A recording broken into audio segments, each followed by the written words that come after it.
Oh my, the phone's ringing. Let me just walk over here. Bring, bring. Pick it up. Click. Hello? Bring. Hello, Sandro. Oh, hello. There's a lot of background noise. It's Zach. Sorry about the background noise. I'm on a train or car or not a plane because I couldn't catch a plane. I don't know why that one was in the intro. But I'm in a vehicle of some description at the moment. That's really annoying. Yeah, sorry about that. I can't get to the podcast. I'm going to Chicago. What? I'm stuck with a stranger at the moment in my car. He's driving me. He talks a whole bunch. He does anecdotes and stuff. Anyway, I can't make the podcast on time. Oh. Because I have to get to Chicago. How did you get to Chicago? All the borders are closed. That's not important now.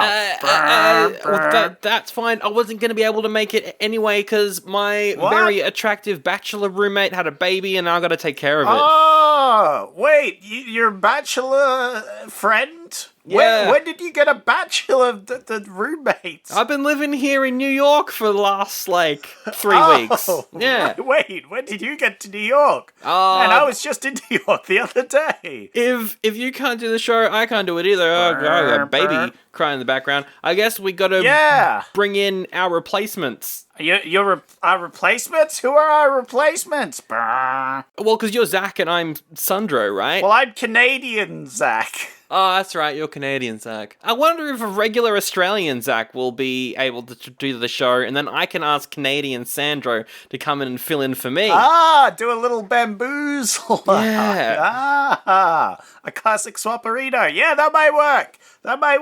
Well, I gotta go stop a drug deal. I'll tell you about that later. A drug deal? Not really important. Mark?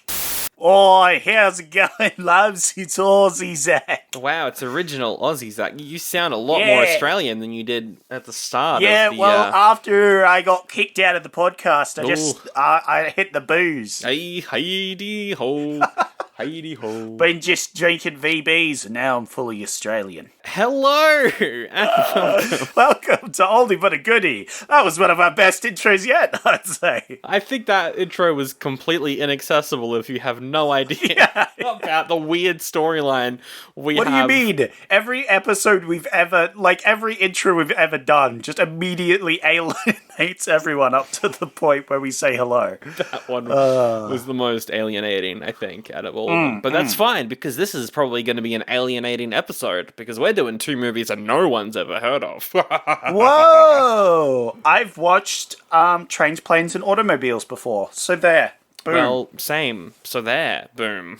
Oh! Must have watched it on TV at the same time. It's a good one. Oldie but a Goodie. My name is Sandy Sandro, and your name is Zach. We talk about movies from the year 1987 in the order they came out in. This week we're doing 2 movies that were released this week. Yeah. What? I know. What? It's a bit exciting. We've done this once before. I dragged us through the mud with Superman 4 and... Was it just called Jaws 4? Yeah. Well, Jaws the Revenge, but Jaws 4... Jaws the Revenge! That was it. I remember, yeah. I was like, it's not Jaws 4, it's called something. Jaws the Revenge. Oh, God, what a terrible movie. Yeah, so both of which were terrible. At least Superman 4 was fun to watch. And so we're doing it all over again, this time instead of 2 movies that are the 4th entry in a franchise.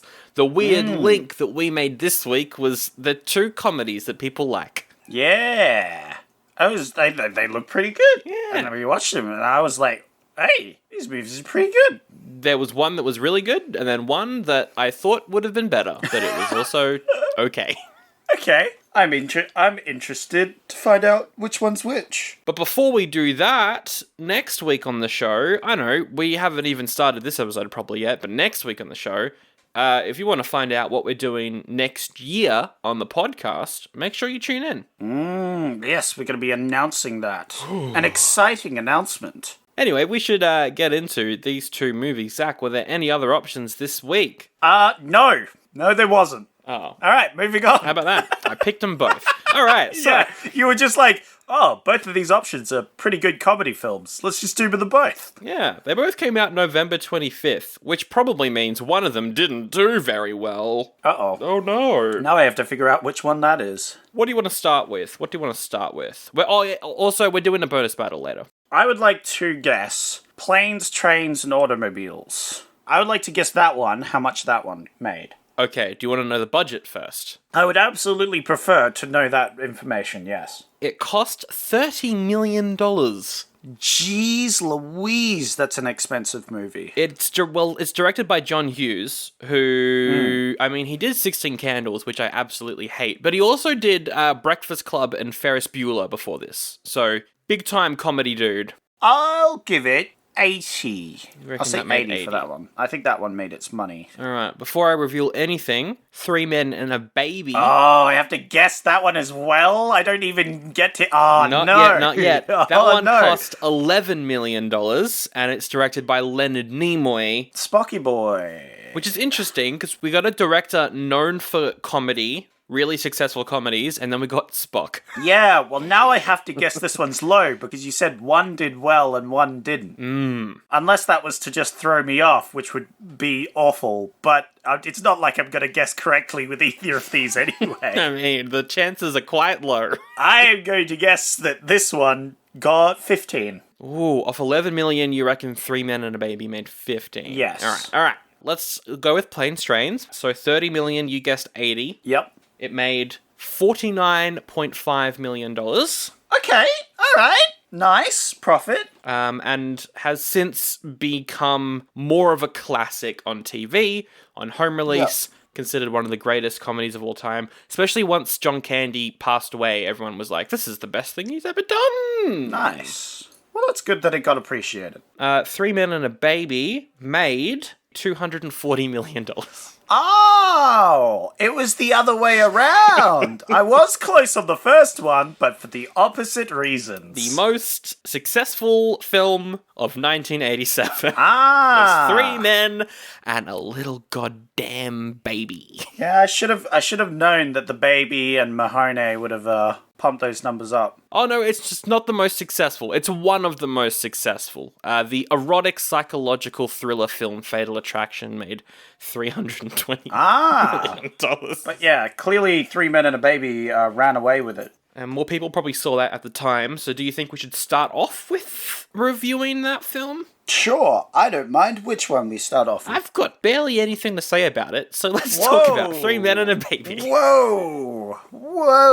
That's already told me way more than I needed to know. That's crazy. If people haven't seen Three Men and a Baby before, Zach, what is it? What is this thing? You got your three bachelors living in the same apartment. You have the sexy, mustachioed man, the architect, the lofty boy. I don't remember any of their names. I don't either. I just know the actors' names. Nice. Who's he acted by? Which one? A sexy, mustachioed man with apparently good penis and also a pretty good singing voice. That is Tom Selleck, who is Magnum P.I. He has an open relationship, but also a serious relationship. And it was his birthday, which is why they had the party. At that party is his two roommates. One of them is Mahoney. Hey.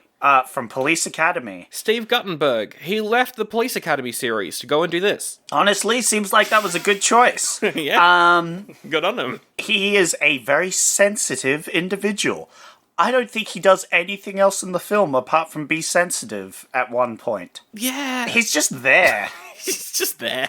Like, the other two each have jobs. One's very specifically an architect, and that keeps coming back. The other is an actor, and he bangs. He fucks. That's what he does. You're talking about Ted Danson. Ted Danson. Oh, he's dancing all right. Dancing with the ladies. And by dancing, I mean banging. I love Ted Danson, and I was so disappointed that he's only in half an hour of this movie. Yeah, that is weird that they decided to do it how they did, but he was still quite good. And yeah, he goes away on a business trip, but is told by one of his friends just before he leaves that he's going to get a package. Lo and behold, the package arrives and it's a baby. And also another package, but don't worry about that package. I'm sure that one isn't actually the real package. Yeah, there's nothing in that package. Yes, so then drug dealers come along and are like, hey, I see you've had a long bonding experience with this baby that you think is the package, but is actually just a baby that your friend who went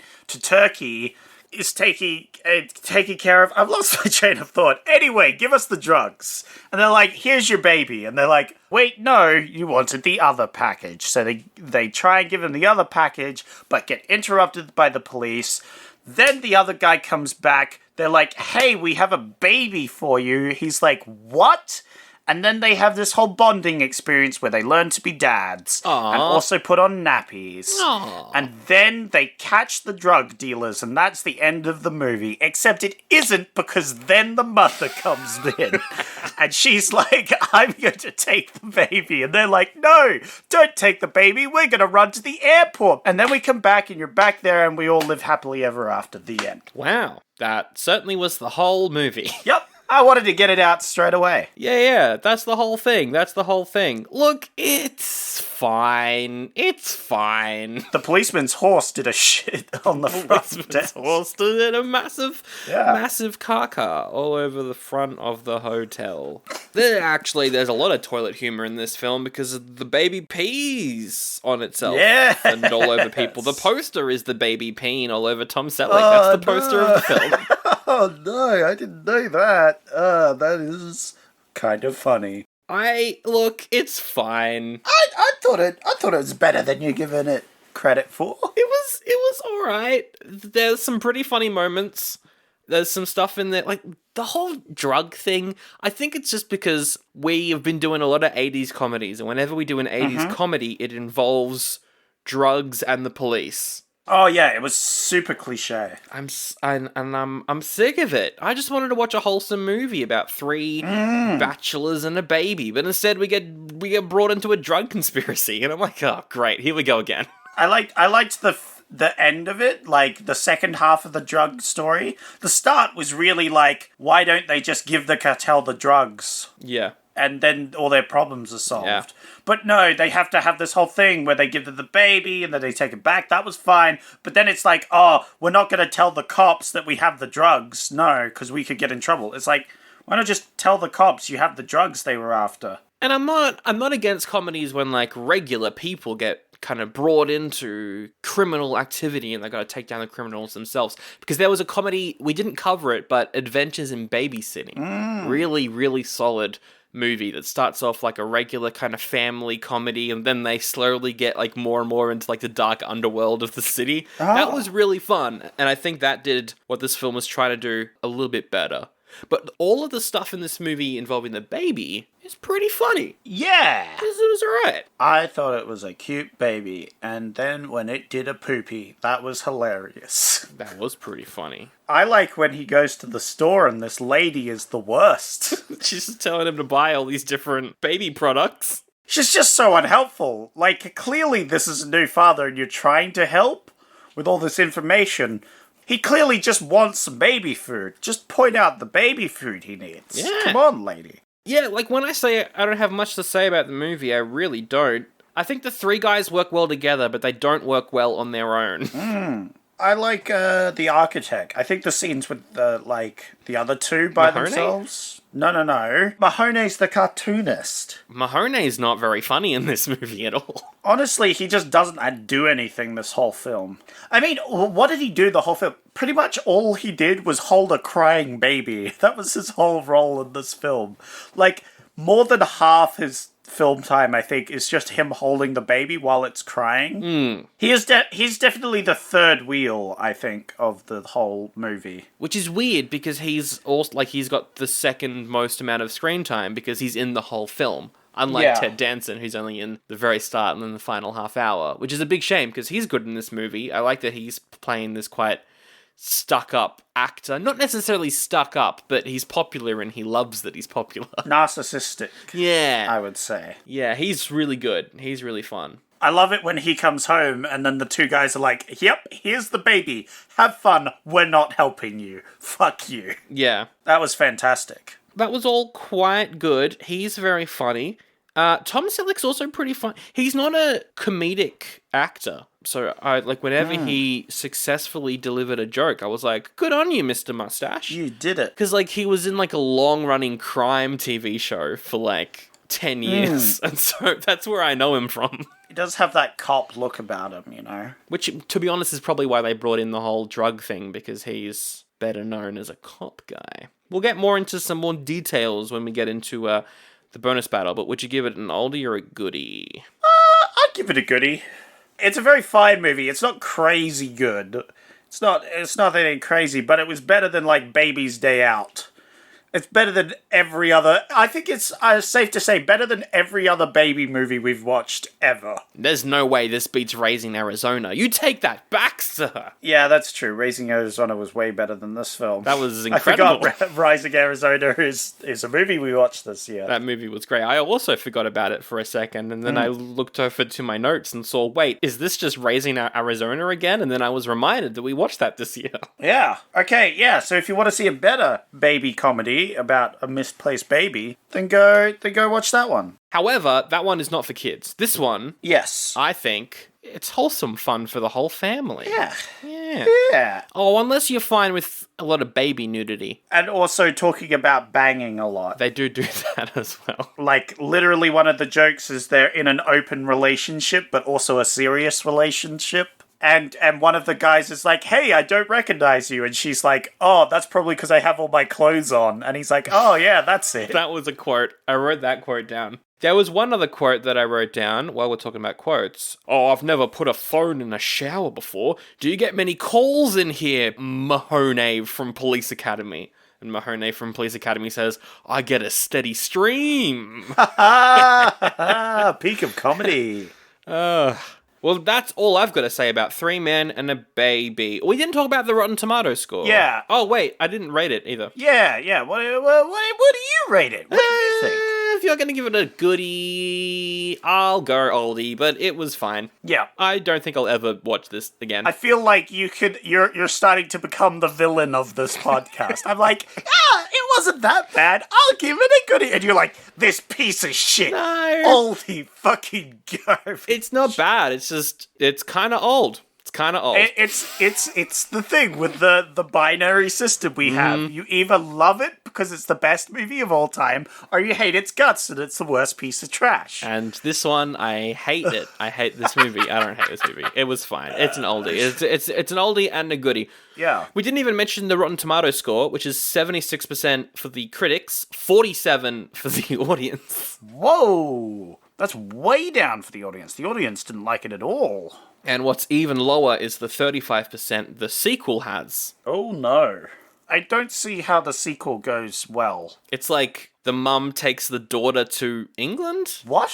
So it's three men and a little lady in England or something like that. I don't know. Great. They're making a remake with Zac Efron. Oh! Yeah. I feel like this movie, the premise specifically appealed to the 80s sort of audience. Yeah. So I don't know how well it would do nowadays. Probably quite bad. I tell you what, it'll probably be one man, two women, and a baby. Oh, bloody PC gone mad. No, boo, no, cut that joke. Cut the joke. I do not affiliate with this joke. The show does not affiliate with that joke. Sandra does not affiliate with that joke. Which character is Zac Efron going to play, though? Is he going to be the mustache guy, or is he more of a Mahoney type? Or is he the actor? Maybe he's Ted Danson. I think he's either the actor or Mahoney. I feel like they're going to get the archetype. The architect's going to be like The Rock. The Rock or Vin Diesel? Yeah, exactly. Wait, no. What if Vin Diesel is Ted Danson, Zac Efron is Mahoney, and then The Rock is Tom Selleck? Yeah, all right. I see this dynamic. Here we go. And the movie can be called Two Rocks and a Hard Place on the Baby. That doesn't make any sense. Oh, no. I didn't like that. Didn't like that at all. Let's move on to planes, trains, and automobiles. Hey, I've seen this movie before. Did you say Whoa. you've seen this movie before, Sandro? Yeah, it's classic. I love this movie. Yeah. I've definitely seen this on TV before. It is a bit of a TV movie. All road trip films make good TV films. Yes, they're perfect because Yeah. they've got those big spaces of them just talking in cars. And you don't have to be watching them to get all the comedy. You can just hear their conversation. If you haven't seen Planes, Trains, and Automobiles before, it's about Steve Martin. He works in marketing, and he's got to get home to see the family by Thanksgiving. Yes. And he's on a plane, and there's bad weather, and he's stuck. He's stuck in an area of America. I know geography, and he's stuck there with John Candy. Now, John Candy, I tell you what, Steve Martin, he's quite reserved. He likes everything perfect and clean. John Candy, he's a bit out there. He keeps talking. He's a bit of a gross dude at times. He takes off his socks in an airplane. Stinky. If someone was to do that, in a plane, I'd go over there. I'd rip his hippopotamus. Tell you And what, all the 80s, it was just a different time, though. It was a different time, but also that's terrible etiquette, not just for the people sitting next to him, but like everyone on the plane. Yeah. In a car, sure. In a plane, no. I feel like if you do it in a public area, people are going to glare at you. You're going to get a bit of a bad reputation. And they're all going to be talking about it behind your back. If you do it in a car full of friends, your friends are going to verbally abuse you. Yeah. Because they feel like you can because they're your friends. So it's Yes. just a lose-lose situation in every scenario. Keep your socks on, mate. Unless you're going out to the beach and you got a couple thongs on your feet, which Americans, that's what we call flip-flops. We call flip-flops thongs. No, I think you should keep them with the mental images of underwear on the guy's feet. But anyway, they are both traveling. They got to try and make it home. John Candy's trying to help him out, but Steve Martin's like, I don't want your help. You're gross. You're a gross man, John Candy. Leave me alone. But they develop a bit of a friendship, and they go through many misadventures. Yeah, because it turns out he may be a bit of a droner runner. He may be a stinky boy, but he's also a great salesman. He can sell curtain hangers as earrings somehow. So yeah. And he earns a bit of money, and he knows people because he sold curtain rings to many different companies, apparently. He can get some discounts. Yeah, and so he becomes quite a useful companion when you're stuck in Los Angeles and need a train and/or plane and/or automobile. Or an automobile. And so, yeah, over the course of 3 days, See, they Sandro, become... that joke was, I used the title of the movie. I know, yes, thank you. The joke becomes better if you point it out. I was just making sure you got that one. Oh, great. I'm glad that you did. Much like planes, these jokes just go over your head. So. Much like trains, you got a one-track mind when it comes to these jokes, and that's making them annoying. I'm going to say that was a train wreck. That was a bit of a train wreck. Anyway, over the course of 3 days, they have many adventures. Their car catches on fire and other such stuff. And they just become friends, and then they make it back home for Thanksgiving, and everyone's like, look, Thanksgiving, it's a bit of a weird holiday, and it doesn't really translate well to today's culture, especially in Australia, but we're thankful for family, and now we're family.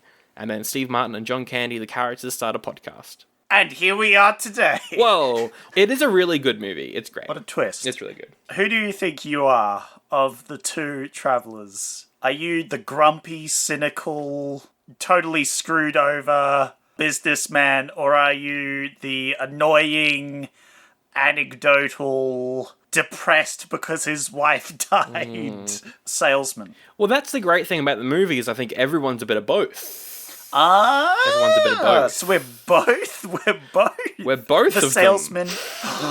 Whoa, we were both of them the whole time. The real planes, trains, and automobiles were the friends we made along the way. We started a podcast with. Yes. Along the way. Along the way. What a great ending to that movie. So good. Fantastic. Yeah, no, it's really funny. It still holds up, and it's still very funny. I laughed out loud many times, which we don't usually do when it comes to comedies anymore. Yeah, we've become jaded. Yes. and cynical as we've watched all these comedy movies. But then the guy has to adjust his seat over and over again. And you're like, this is very dumb. And then he sits in the seat and he face plants for no reason. Yeah. And you're like, you know what? That's good. Maybe I can give a hearty chuckle. Exactly. Because he lights the car on fire and they're like, haha. Yeah, not like some of it is funnier than other stuff. The car on fire part is amazing. The driving in between two trucks, that whole like highway sequence is just pretty solid. I like when Steve Martin gets angry as well. He's just like this kettle. He's this kettle of boiling anger. And when it comes to he's relatable in that way. He's that everyday man that gets screwed over by all these things, and he just has enough. They meet some fun characters along the way. They meet Kevin Bacon. Oh yeah, he was in the movie for like 2 seconds. Yeah. I thought he was going to have more of a role. Why did he have like a 2-second cameo at the start? They meet the guy from Spider-Man 2 and 3 that was going to become the Lizard, but they never made that movie. He was there for a bit, and I was like, that's the guy from the Spider-Mans. Oh yeah, he was disgusting. And his girlfriend/wife that had a baby sideways, that's good. Had a baby sideways, and she didn't even scream. How would that work? I do have a question, though, and this is kind of how I feel about a lot of John Hughes films, because he directed this and stuff. Like, I think Ferris Bueller doesn't really do it so much, but a lot of his other films do. Weird sound effects and weird reaction shots. Like, they're driving in the car and it's freezing, and we get this shot of their faces covered in ice, and they're going chatter, chatter, chatter. It's obviously not happening in the reality of the movie, but it's there to kind of make you see how they're feeling. It's like old cartoons. Like, it pretended it was a cartoon for a moment. It's very cartoonish. And it does that a couple times. There's, of course, the scene where John Candy turns into the devil. But yeah, like, it gets cartoony every now and then, and it kind of feels out of place a little bit, but I also think it adds some characters to the film. I quite liked it, but I could see how someone would be like, what is this? Well, yeah, because it's meant to be like a family movie, right? Yeah, aside from that one scene where they swear constantly. Yes, the whole scene, there's like a 5-minute scene where every second word is the F-bomb. It felt like I was back home in Australia, not Chicago, where I am currently. No. You're regular, Zach. No. No, Australian Zach is also in Chicago. I'm waiting for Canadian Zach to get here from his business trip. I feel like we're in a convoluted Rick and Morty season arc that doesn't make any sense, and honestly, I just want them to get back to the episodic episodes. Shots fired at Rick and Morty. Everyone was complaining. They were like, the latest season, it's all just storylines that don't really matter. It's like, oh, Morty's off doing this adventures. Where's our overarching story? Rick and Morty fans, the overarching story doesn't make any sense. Wow. Sorry. Shots fired. What did you think of the latest season? I haven't watched it. I thought it was really good until it started to get into the story arc. I see. Who's the Rick and who's the Morty? I think Steve Martin's the Rick and John Candy is the Morty. I mean, it's very clearly that dynamic. Or John Candy is Rick and Steve Martin is Owlman. Bird person? Yeah, Bird person. Yeah, That's his name. I was about to say, Owl? Yeah, no, Bird person. Yeah. Okay, now I'm with you. Yeah, no, good movie.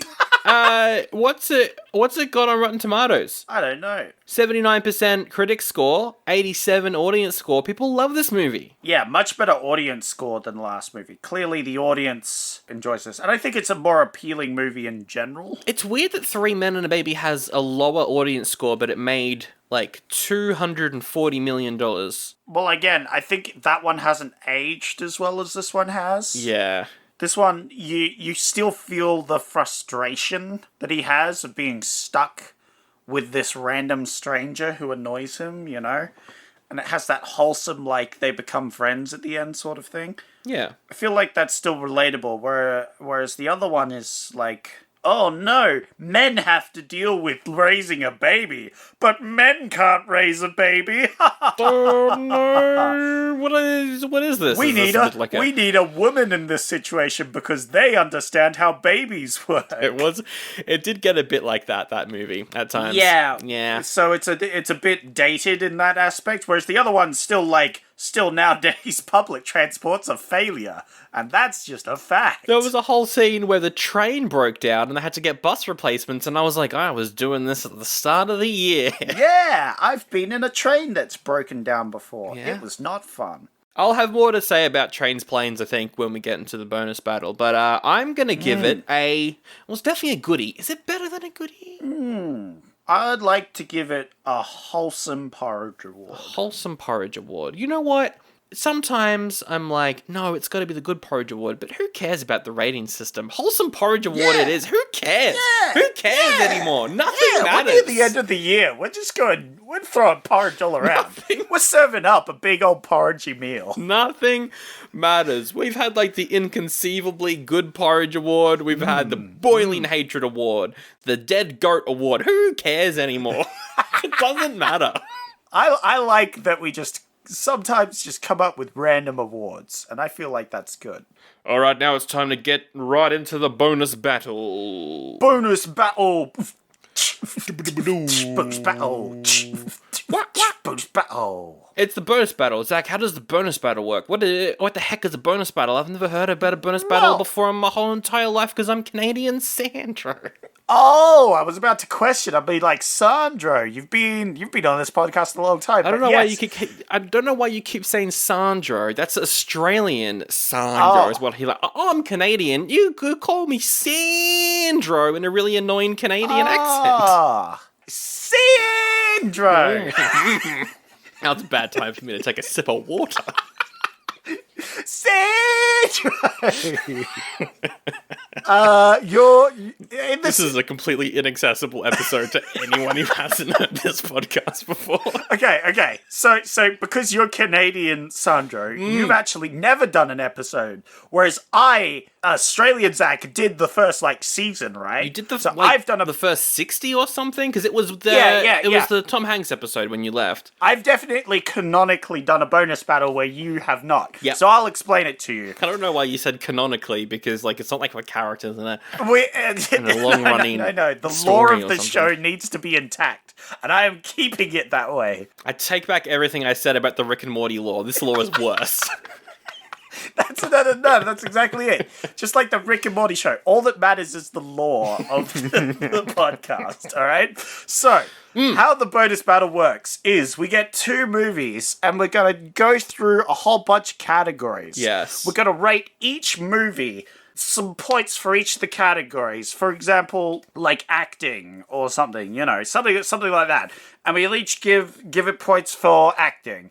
And then at the end, we'll tally up all the pointeroos, and whoever has the most points wins. That's the best movie objectively. Now, here's the thing, though, because I haven't done one of these before. I don't mean to question the old guard, if you will, but you gave one of these the Wholesome Porridge Award, meaning it's better than a goodie, and the other one we gave an oldie and a goodie. So I think it's already pretty obvious which one's going to win. No. So what is the point? No. Hear me out.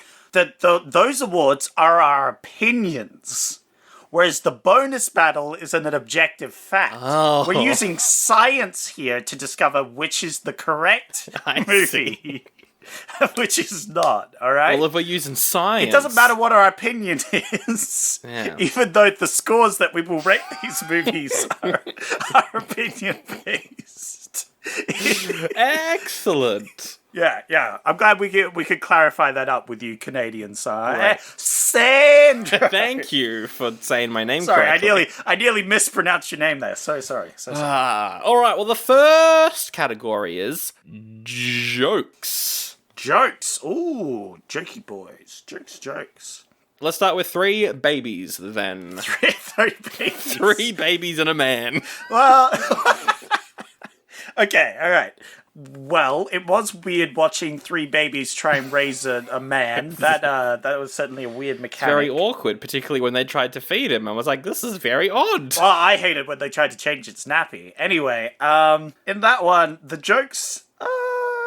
It depends what we classify as a joke. If it's a setup and a punchline, or if it's a funny character moment. Yeah, I think it's both. I think, it's...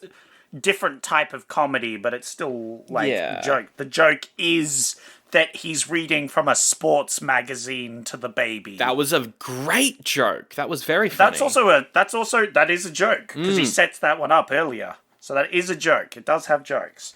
There is, of course, the classic joke, never had a phone in the shower before, do you get many calls in here? Yeah. I get a steady stream, is a setup and a punchline. The jokes were alright. I'd give this one like a 3. I think a 3 is good. I feel like a 3 as well, because it's not necessarily super funny, but there are funny moments. Yeah, there's good moments. Again, I like that. The sport magazine one made me heartily chuckle when I realized what he was doing. Because at first, I was watching it and I was kind of zoned out. So it just sounded like he was story. And then I paid attention to what he was actually saying. And I did laugh. I was like, oh, I was not paying attention. That's funny. Yeah. I think, in terms of jokes, nothing is amiss, but there also aren't many hits. So I think a 3 out of 5 is pretty solid. But Sandro, the other movie, I feel like that's a 4. In terms of jokes, yeah. 'Cause there's a lot of great jokes. A lot of the joke is kind of slapsticky. Not slapsticky, physical humor. Physical humor, I should say.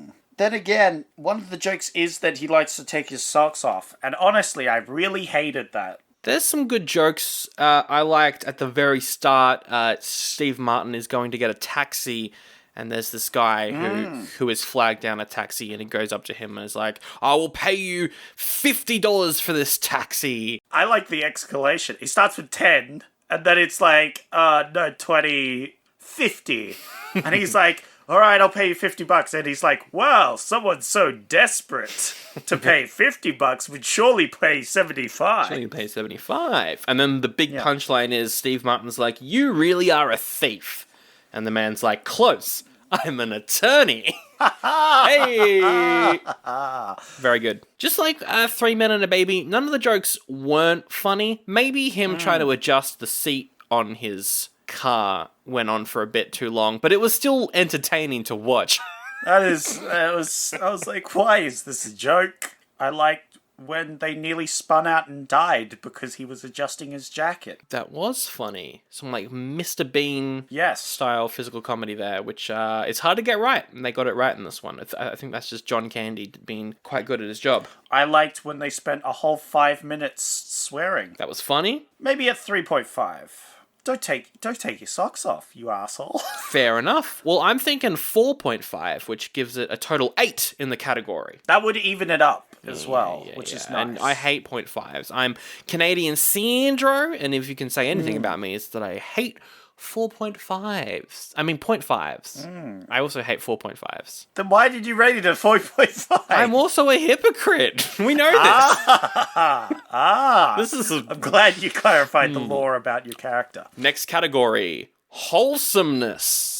Wholesomeness. They're both pretty wholesome. Because here's the thing, right? All American comedies must be irreverent, but they must also have a little bit of heart. Can't just all be humor. There's got to be a scene where nice, wholesome music plays and they talk about their feelings for like 3 minutes. I think that's usually at the end, because if you think about it, both endings were like the wholesome finishes to the comedies. Yes. You've got him inviting the friend in for Thanksgiving dinner because he doesn't have a home to go to. Yes. And you've got the other one, which is they all live happily together after taking care of the baby, because they're all like, we want to take care of the baby. They're both really wholesome. I think in terms of 3 babies and a grown adult man, I would have to say it's probably even more wholesome. You think that one's more wholesome? It's probably even more wholesome. Really? Because it's all about, like, you gotta, like, even though you accidentally had this baby, you gotta take care of it. And at first, they're like, I don't want to take care of a baby, it's giving me a headache. Then they're like, actually, I love this little person, actually. And then they want to take care of the baby. That's so wholesome. In Planes, it's like, oh, my wife died, and Steve Martin's like, we're both dicks, but you can come and have Thanksgiving at my house. I don't know. Because, like, pretty much from the get-go, they start taking care of this baby. They complain about it, but they're caring for the baby. Whereas from the get-go in Trains, Planes, and whatever the fuck, they hate each other. Well, he hates the character. and throughout the movie learns to become friends and then accepts him. I feel like that's a more wholesome arc than the other one where they immediately accept, and then in the end they decide to give it away, but then realize they don't want to give it away. True. Sort of thing. I feel like there was a more realistically wholesome arc, but I think they're both very wholesome. I would say they're equally wholesome. Well, what are you going to give the wholesome levels to both of them? I would like to give both of them a 4. I'd like to give both a 4. I'm going to give Planes a 3. Okay. Which brings that up to a 7. Oh my god, you're fucking manipulating the fucking scores. Alright. And I'm going to give Babies a 3.5. Why?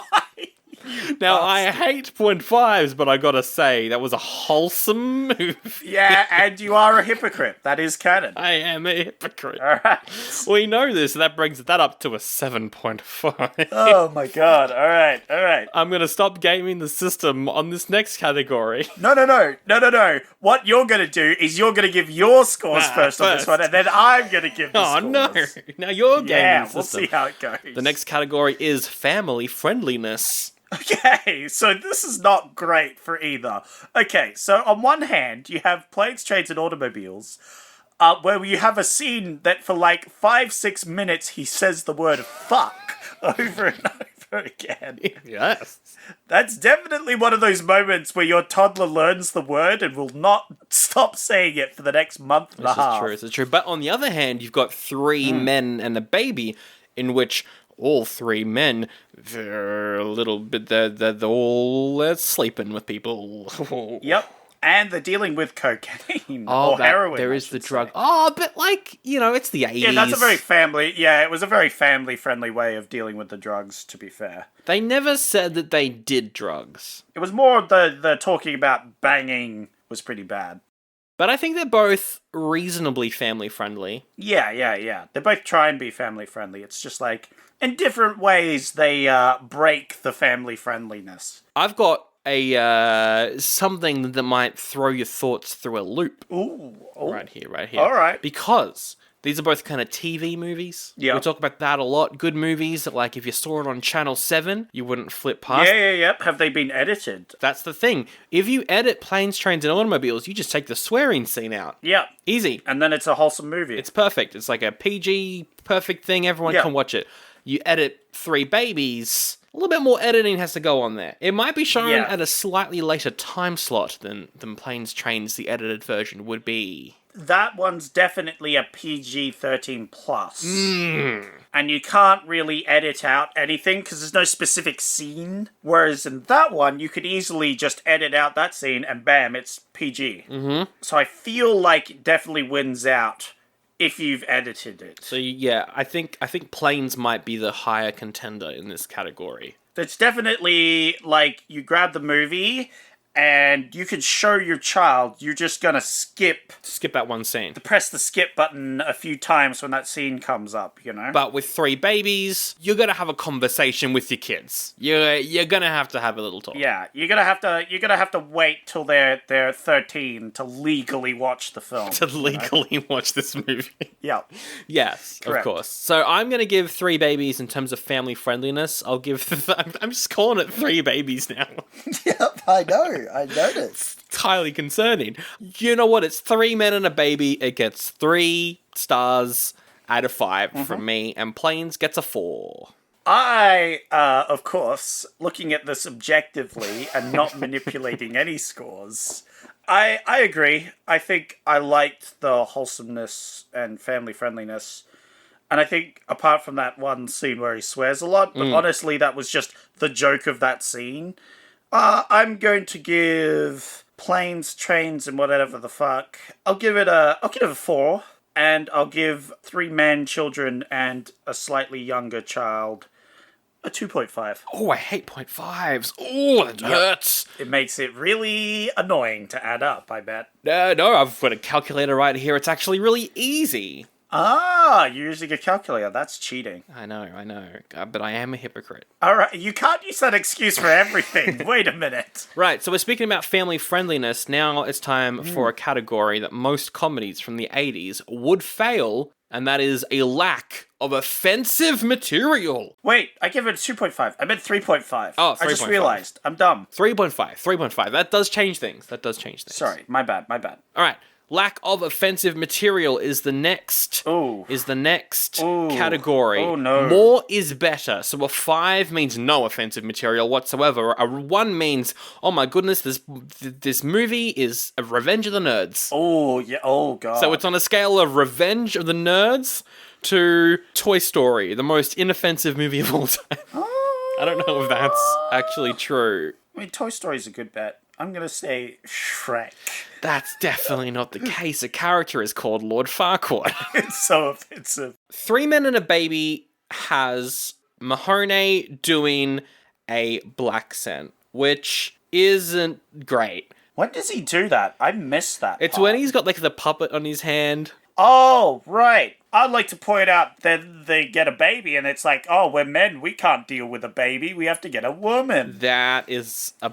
The opening song is singing Boys Will Be Boys. Yeah. The only stuff in Planes that could be considered offensive is probably the slight homophobia. Oh, yeah, there's that whole, like, do you want to have a shower? And then he's like, no. And I was like, oh. There's a little bit of that. But yeah, for Planes, especially in terms of John Hughes movies, because 16 Candles exists, and oh boy, that has aged poorly. Yeah. This has aged quite well. Yeah, there's nothing anyone's going to get cancelled over, for sure, you know? So I would probably give, for Planes, for me, I'll rate first. I'll go 4.5. I think it's aged very, very well. I'll give it a 4. Okay. Only because I know I'm going to rate the other one pretty low. Yeah, what? For 3 Men... 2. 2 for you. Whew. It hasn't aged well, but I think that's just the overall story and mannerisms of the entire movie. The whole thing. You know what? I'm going to rate it a 2.5. You're right. I'm being a little harsh. I was a bit dramatic. 2.5. I think the entire movie, in terms of 3 Men, hasn't aged well. Because it was a crowd pleaser in the 80s. Yeah. And nowadays it's like, meh. Yeah, no one wants to really see this. That's what I'm saying. That goes into the whole score. But I don't know if I would say that it's necessarily offensive. I think the whole plot having aged so poorly offends me. Oh, That it has aged so poorly. that works. I'll give it a 3. Honestly, it could have been a lot worse. I was actually expecting a lot worse. Seeing those 3 guys, I was like, I know what they're all capable of. Yeah, this could go quite south. So honestly, I think it did well in that aspect. All right, acting. Good acting all around, I feel. Was there anything that stood out to you as bad acting in any of the movies? Not bad acting, just unfunny acting. Particularly in 3 Men, when Mahoney was just kind of being an idiot. I was like, he's trying to be funny and it's not working, but the character also isn't meant to be funny, so maybe that means that it does work. But I don't enjoy watching this, so I don't like it. I'll tell you what though, with 3 Men, I did believe that all 3 main guys liked the baby. They did a good job at portraying their love for this young human. Yeah, because they have that whole, like, I don't know what to do, the stupid baby, what do you even feed it? How do you put the nappy on? I don't understand. And then later on, they're like, oh man, we don't want to let this baby go. Yeah, and that's really good. That was pretty good. I love Ted Danson in this role. I'd watch a whole movie of him just being this womanizing idiot. I personally liked the architect. He just has that air of someone who, like, shouldn't be taking care of a baby. Like, he's just the most, like, I don't know what to do with a baby. How do I put a nappy on? I'm an architect, goddammit, I can put a nappy on. That was great. That was good. I would like to give the baby 5 out of 5 acting skills. It's a good baby. How many babies played the baby? I should have a look. Oh, yeah, that's a good thing. Surely it was only one. It's 2 babies, 2 sisters played the baby. 2 babies. Oh, 2 sisters. And just thinking about that does make me bump up my score a little bit more. I'd give it 3.5. 3.5 on your end. I'll go with 3. Like some other good performances, the cop was great. The mobsters were not good. Oh, I thought they were fine. They were pretty cheesy 80s bad guys. Acting for Planes, Trains, and whatever the frickety doodad, if you don't mind me saying so, really high. I'm going straight out the gate 5. I think it's incredible. I think all the performances are like, even if some of the jokes aren't amazing, the performances carry them through. In particular, John Candy. He's so good. He's so good in this. He's real good. I love his shocked face in the taxi. Yeah. Ooh? That's good. His laugh is so infectious. It's a great laugh. It's really good. There's a lot of, like, if you made Trains, Planes, and Automobiles today, it would be what? It'd be Anna Kendrick and Rebel Wilson, am I right? Because, like, Rebel Wilson, she's kind of adapted John Candy's style. There's a bunch of actors that try and do what he did. Who else? Probably Adam Sandler. Oh, God, yeah, no, that's definitely, like, Adam Sandler's the straight guy, that he's got the comedy partner, but also Adam Sandler... Like, he's got to get home to his beautiful wife. Oh, I forgot to mention, they are actually remaking Planes, Trains, and Automobiles. Wait, they're remaking both the movies? They're remaking them both. What? It's Will Smith and Kevin Hart. Oh, yeah, Kevin Hart and Will Smith. So Kevin Hart's the annoying one. Will Smith is like, I'm a dad. I used to rap, but not anymore, and I never swear. This could be interesting in modern day. No. I would be interesting. No, I don't want to see. Look, I'm more interested in that than I am 3 babies and a man-child. But yeah, like, I think John Candy's performance is so good because other people try and do his thing. Kevin Hart does it as well. James Corden. I feel like Kevin Hart, they won't do the same thing. Kevin Hart's going to be more ridiculous. Yeah, well, yeah, like, he's ridiculous, he's silly, he doesn't stop talking, he's kind of rude a little bit, you know what I mean? And yeah, I think that goes to show why John Candy's so good, because other people, they all try and do his sort of thing, but they are just unlikable and rude, right? If they did this role, it would just be like, oh... but taking their shoes off, I hate him. Whereas John Candy takes his shoes off, and you're like, "Oop!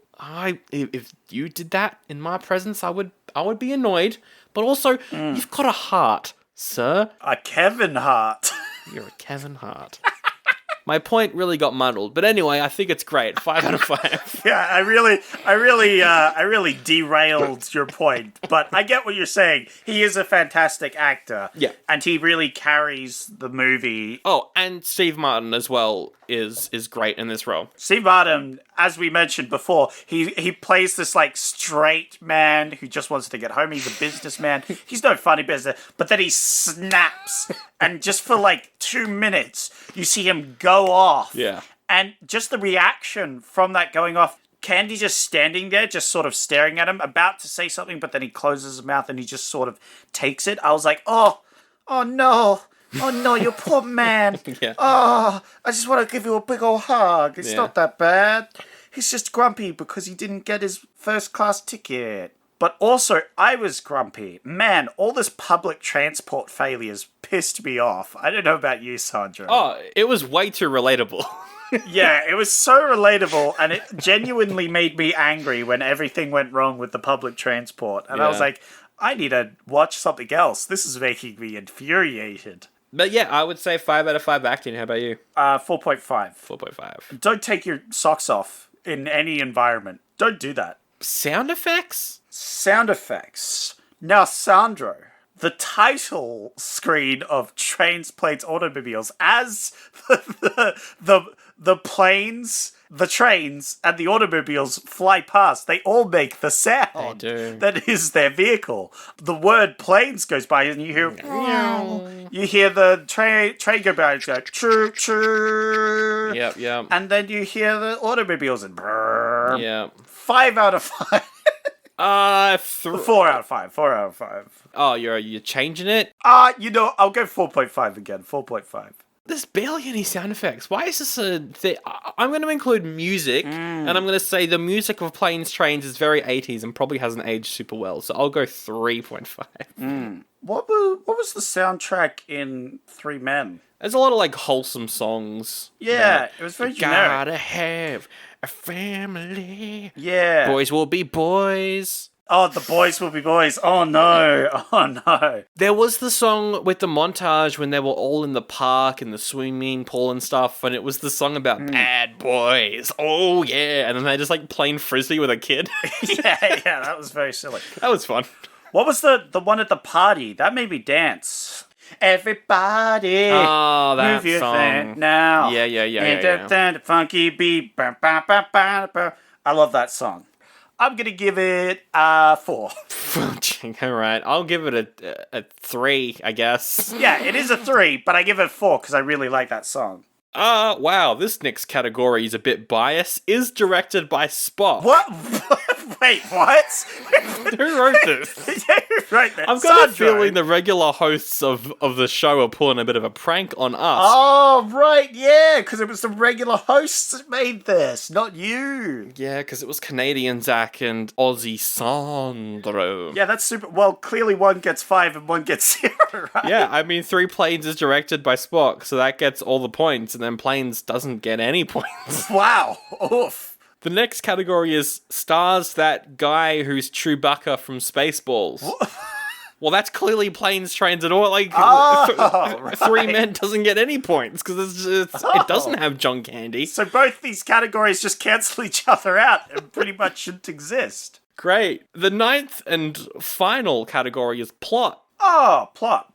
Okay. Plot for 3 Men. 3 Men and a Baby had 2 plots. It had the baby plot, and it had the crime plot. And I like the baby plot, and I hate the crime plot. So 2.5. Wow, I liked the crime plot. It felt like it should have ended after the crime plot. It did. This is something I will say. It felt like it should have ended, but I actually liked the addition of the baby plot with the mother coming in. Yeah, I did check how long the movie had to go, and I was very surprised that there was like half an hour left. Yeah, exactly. It felt like it should have ended after that, like that was the conclusion. Yeah. But it wasn't. I feel like maybe you could have shuffled her moving in before that, but they wanted to end on that. It felt weird, but I didn't hate it. Normally in movies in those situations, like, why didn't you just end the movie there? The rest of the movie didn't need to be in here. But actually, I quite enjoyed it. So I'll give that plot. I liked both the plots. I liked the villain plot. I thought that was quite funny. Great. I enjoyed it thoroughly. So I will give that one a 3.5. 3.5. I'm just going to put 0.5s in all of my ratings at this point. For Planes, I mean, it's just a road trip. Yeah, but the whole plot is that everything starts every time he tries to get on something, it breaks down. And that was very infuriating, and therefore the plot succeeded in making me annoyed. So 5 out of 5? I'll put it in it as a 5 out of 5. All This right. is good. This will be my 5 out of 5. There you go. The plot made me angry every time. Like the plane, he didn't get his first class ticket. And then the plane landed somewhere else for no fucking reason. And then it has to take a bus or some crap, a different flight. He has to stay in hotels. It's just like, this is the worst. Although I will say, it is his own fault that he threw away the car ticket, the ticket for the car. That is his fault. Yeah, because he goes to get a hire car and it's not there. So he throws away his paperwork and then he goes back and she's like, where's your paperwork? And he's like, I threw it away. Yes. That was his fault. That was the one time when I got annoyed at him. Yes, correct. But at the same time, I could believe why he would throw it away. Yeah, because he was so angry. He was really angry. They did really screw it up, but he definitely should have held on to that. But it was funny when she said, "You're fucked." That was very funny. That was funny. I'd go 5 out of 5 as well. Yeah, 5 out of 5. Because it's annoying and you are infuriated while watching it, but it's relatable and it's never tedious as well. I think this whole movie is very relatable. Yes. Wait, that's 9 categories, which means when I add up all the points, it's going to be out of 90, and that makes me annoyed. Well, so Canadian Sandro. That's me. Canadian Sandro. At the end of bonus battles, we usually each come up with our own category to rate the movies. Yes, but that's usually when we are fighting for a particular movie, right? Yes, correct. So I'm going to fight for 3 Men and a Baby. Sure. If you're unfamiliar with this, at the end of a bonus battle, you make your own category and you rate your movie, and then I make a category and then I rate my movie. And it's a way just to give heaps of points to our movie that we're fighting for. Yes, I'm trying to think of a good one. What do I want to compliment the movie on? Well, I did say I liked the baby's acting. That was definitely up there. I think I already have one for mine, but it also works for yours, but I'm only rating my movie. Oh, well, let's hear it. Let's hear it then. Just a bunch of boys on the road. The boys. 5 out of 5. Yeah, okay, that's a good one. I'm going to give the boys to my one as well then. I'm going to piggyback off your idea. But I'm going to give it, I will give it a 3.5. Wait, this doesn't work. We have to rate it out of 10, or else the final points are going to be out of 95. Oh, right.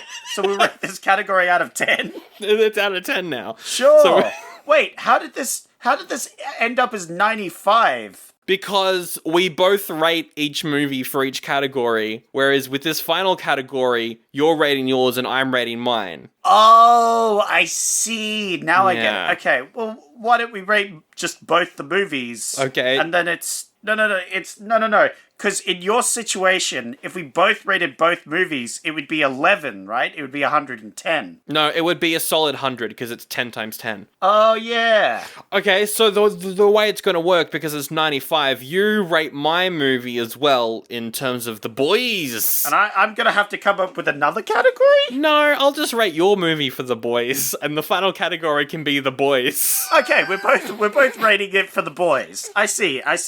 I'll give you gave it 5. I'm gonna give it a 4.5. Ooh, because there's so many boys in my movie. Yes. But there is a wife, and that loses boys points. No, it's not about the boys, Sandro. It's about how the boys rating for me is how well the boys jive together as the boys. The boys for me is just the sheer amount of boys that are on screen. I see. Whereas I feel like the other boys, they talk about shooting pool together, but they don't shoot pool enough, you know? There's that moment at the start where they're like, we should ditch the girls and shoot pool, but they don't. In that scene, if it wanted to get a full the boys, he would have been like, yeah, and they would have had that wholesome bonding moment where they played pool. So you're giving the boys and the baby A 3.5. 3.5. Yep. I will also give Three Men. I'm going to give that a solid 3.5 as well in terms of the boys, because there are, of course, Mary, who's the kid. She's not a boy. Yeah, and there's a lot of women in the film Your as well. rating system is very sexist. Very bad. But I'm making fun of people who think like that, and therefore, it's parody. Are you? Yes. It's hard to tell at this point. No, it's well, I'm meaning for it to be parody, but it's fine because I'm never going to be on the show again because I'm going to go back to Canada. Why did I just close the calculator? I've got to add up all the points. All right. I'm going to cut all of this unless you want to fill. I do not want to fill. I don't want to talk about any filler at the moment, because if I have to talk about filler, then I just have to go on a running sentence where you're doing calculations. And that sucks. I hate doing run-on sentences. An update with the calculations. I calculated all the 3 boys and a baby. Yep. And I think I got it wrong, so I'm going to do it again. Oh, okay, so I have to keep going with a run-on... You're going to make me do another run-on sentence as filler? Why would you do this? I hate trying to work with Sandro, the Canadian Sandro. I got it right. I'm moving on to planes, trains.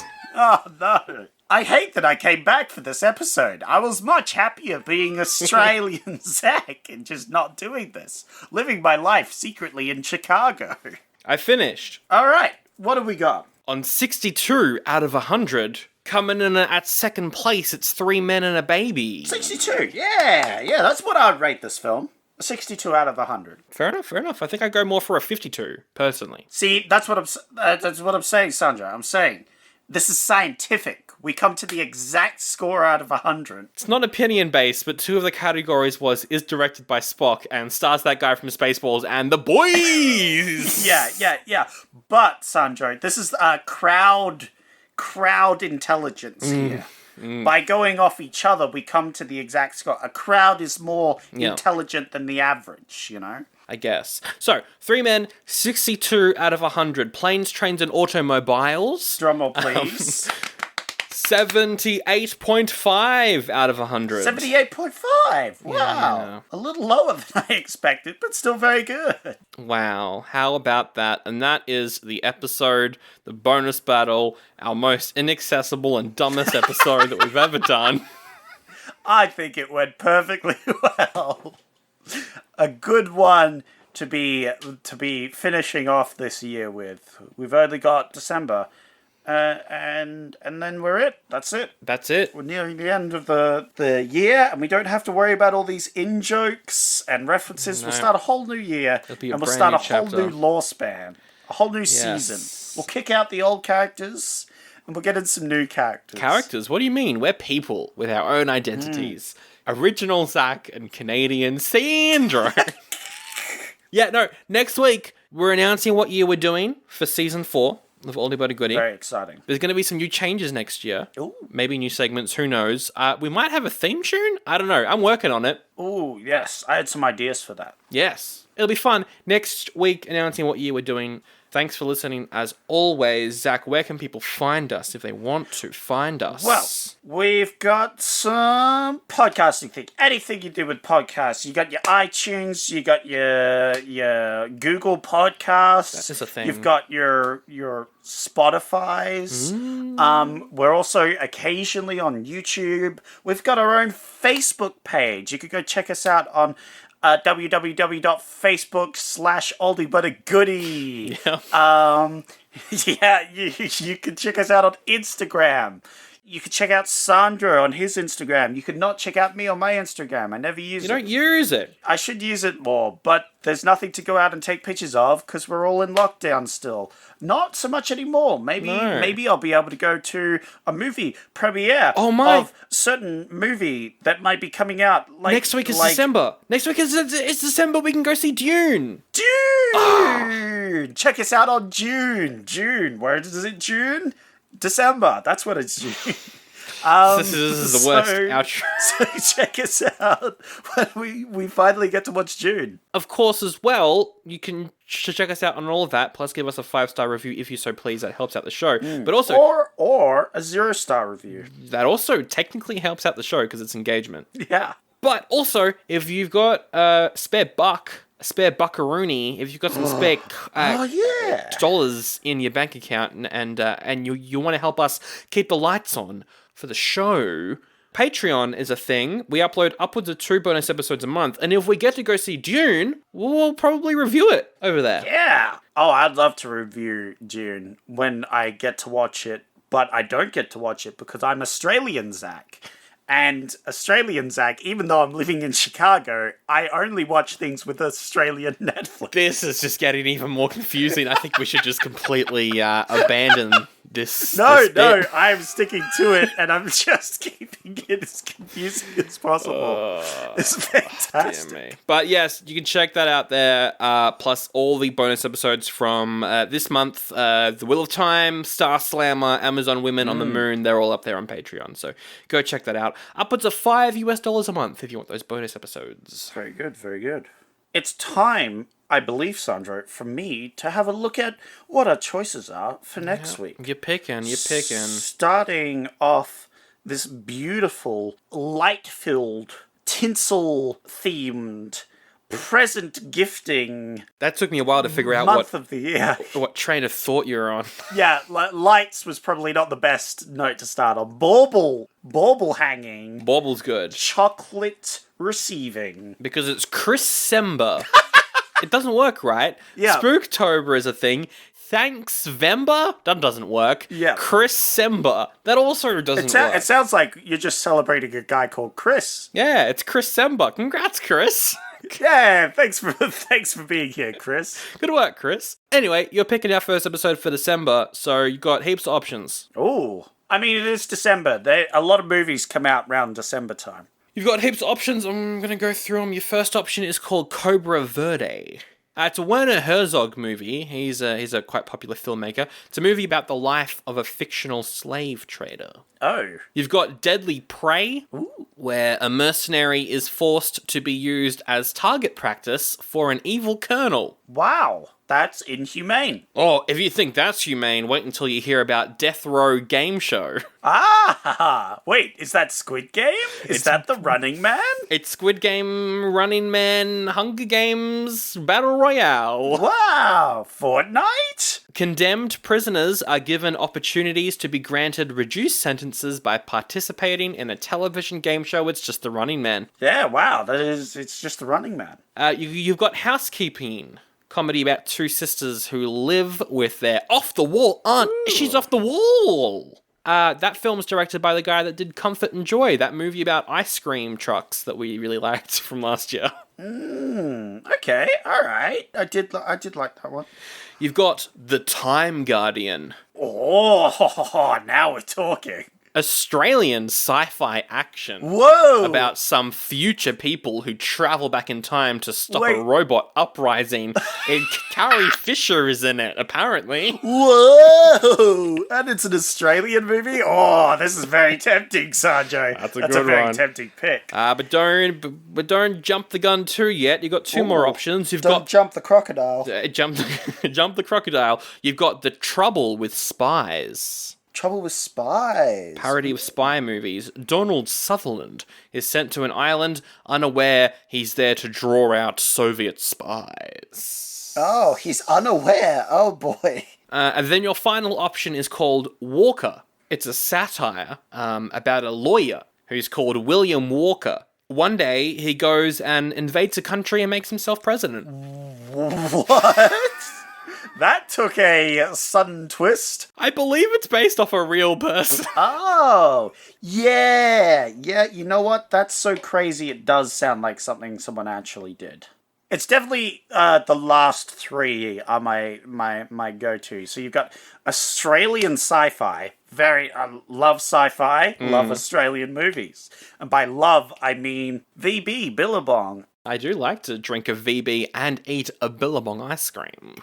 Haven't had one of those since I was 4. I like to mix them together, make a spider, but VB. VB spider. A spider with beer sounds like a thing that should exist, but also everyone agrees that it's the worst. Yeah, no. You would need like a nice IPA and then like a gelate, I think, could work well, you know. I guess. Something fruity. Yeah, something fruity, you're right. You know, combine fruity with fruity. This doesn't matter, just pick a movie. Bitter.